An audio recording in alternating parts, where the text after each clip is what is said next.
Bonjour, Francky Vescoffier. Donc je vais vous présenter, on va faire un petit tour du bateau. Il fait 15 mètres 24 de long.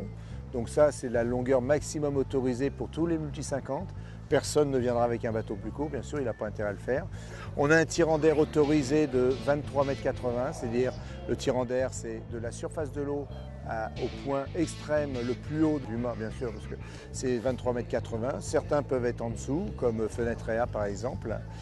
On a le droit uniquement au bras en carbone. Le mât en carbone, la baume en carbone, mais on n'a pas le droit de mettre les flotteurs et la coque centrale en carbone. C'est simplement soit du bois, de l'aluminium comme Pierre II qui est un bateau qui a 30 ans. Et à quelques mètres de ce 50 pieds dernière génération, Pierre II justement, plus vieux bateau de la flotte.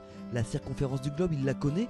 Après 30 ans de course au large, c'est sûr, le trimaran a pris quelques rides. Son skipper, Étienne Ochédé, est conscient qu'un monde le sépare avec les meilleurs, mais cela ne l'empêche pas de rêver à autre chose. Ah bah nous on n'a aucune chance, c'est clair. Mais on a quand même quelques bateaux qui sont des années 90, donc on peut être concurrent. Là on a augmenté les performances du bateau. J'espère ne pas terminer dernier.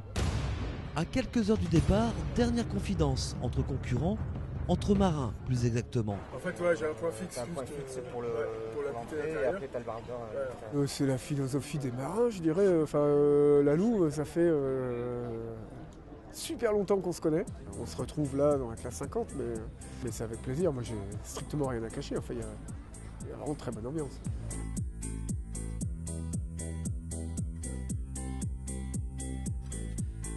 Dernier briefing, dernières instructions, place à l'étude des fichiers météo, car avec plus des 2/3 du parcours en navigation côtière, il va falloir ciseler sa trajectoire à coups de flair et de savoir-faire.